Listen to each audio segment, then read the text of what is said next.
Le petit sorcier de la pluie.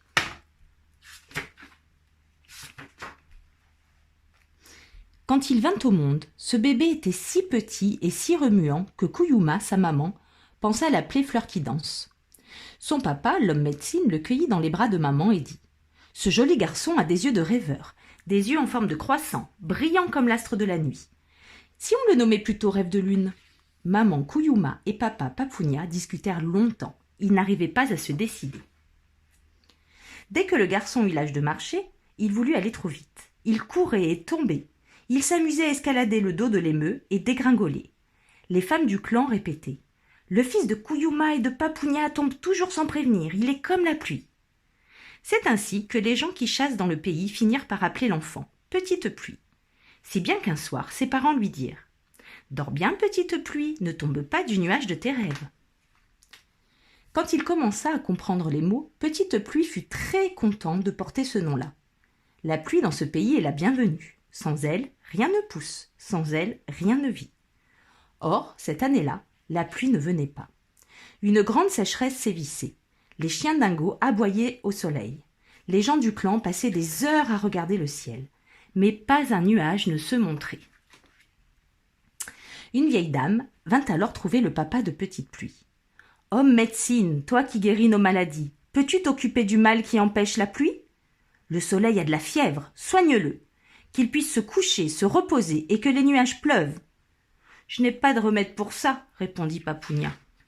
« Moi, j'en ai un, » s'écria Japayardi, celui qui rêve toujours de fantômes. « Je vais faire tomber la pluie. » Japayardi montra un bout de bois attaché à une corde et dit « Ce bois-là, quand il tombe dans l'air, fait revenir l'esprit de mon grand-père du pays de ceux qui ne sont plus là. Mon grand-père était un faiseur de pluie. En rêve, il nous rejoindra et fera pleuvoir. »« Rombe, rombe, rombe » fit le bout de bois en tournant. Petite pluie se blottit contre sa maman. Il avait peur des fantômes. Mais rien ne se passa. « Arrête, Japayardi, dit Papounia. Ton ancêtre dort trop profondément au pays de ceux qui ne sont plus là. » Les frères n'a qu'un œil arrivèrent, couverts de peinture de guerre. « Un œil chacun, mais à deux nous voyons tout. Nous, grands sorciers, amis du dieu Nkwa, nous allons chasser le soleil avec nos tambours. » Ils se mirent à jouer si fort que la terre trembla. Petite pluie se boucha les oreilles, mais dans sa tête, le bruit continuait à faire des boums, des bams, des ho. La musique était vraiment magique. Le soleil le savait, mais il ne voulait pas s'en aller. Fâché que l'on veuille le chasser, il devint de plus en plus rouge, de plus en plus haut. « Arrêtez, frère n'a qu'un œil !» s'écria Papounia. « Si vous continuez, nous allons flamber. » Toujours pas d'eau tombée du ciel, rien à planter, rien à cueillir. Les gens du clan ne pensaient plus qu'à ça. Souvent, ils s'approchaient du fils de Kouyouma et de Papounia. « Bonjour, petite pluie, ça va ? Où vas-tu, petite pluie, que dis-tu ? Petite pluie, es-tu là ?» Répéter son nom leur donnait un peu d'espoir. Petite pluie l'avait compris. Il insista auprès de son papa. « Ne pourrais-tu pas trouver par magie le secret qui fait tomber la pluie ?»« J'ai peut-être un moyen, dit Papounia. Va chercher les gens du clan. » Mes amis, puisque nous ne parvenons pas à chasser le soleil brûlant, nous allons plutôt appeler en douceur les hommes nuages. Que tous ceux qui savent jouer de belle musique aillent chercher leur instrument. Que tous ceux qui chantent bien nous rejoignent. Les hommes nuages ne viennent jusqu'à nous que si tout est beau et doux. Jamais on n'entendit une musique aussi pure et des chants aussi envoûtants. Soudain, au loin, dans le ciel, de grandes formes blanches apparurent. « Les hommes nuages, ils arrivent !» La musique leur plaisait tant qu'ils dansaient dans le ciel, tête en haut, tête en bas. Ils s'amusaient tellement qu'ils ne pensaient pas à pleuvoir. « Hé, ne partez pas, aidez-nous » crièrent les gens du clan. Trop tard. Les hommes nuages étaient déjà loin et faisaient des signes comme pour dire au revoir. Les gens du clan étaient désespérés. Ils n'avaient plus d'idées. « Il ne nous reste plus qu'à attendre de nous changer en cailloux secs, » dirent-ils. Des hommes en colère envoyaient des boomerangs loin vers le ciel. Rien ne pouvait monter assez haut pour toucher le soleil. Beaucoup de femmes voulaient pleurer pour récolter leurs larmes. Mais ce jour-là, même les larmes ne venaient pas. Petite pluie, lui, n'était pas découragé. C'est peut-être moi le petit sorcier de la pluie, se dit-il en montant sur le dos de l'émeu. Si l'eau ne tombe pas du ciel, nous la trouverons sous la terre. Partons, mon ami, allons chercher un puits. Ils s'en allèrent dans le grand bush. En chemin, Petite Pluie croisa des animaux qui partaient ailleurs.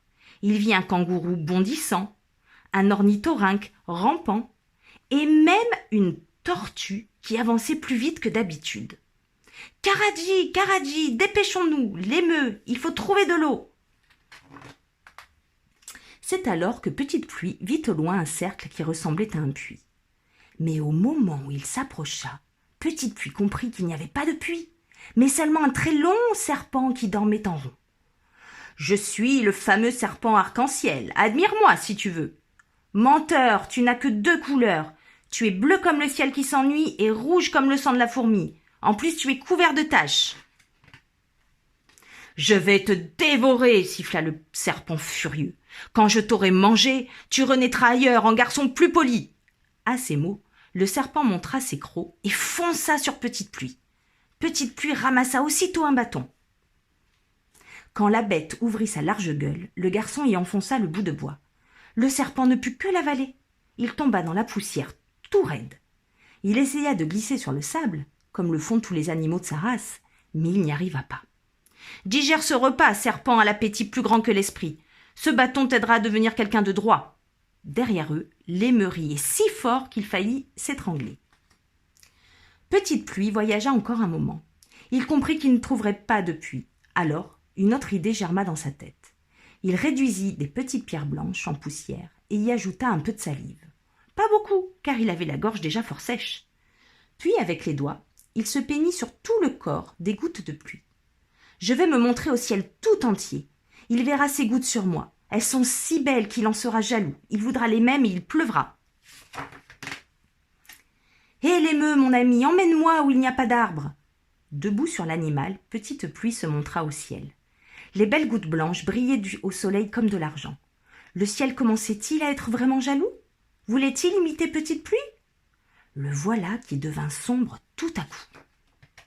« J'ai senti une vraie goutte d'eau !» s'écria le garçon. Il avait raison.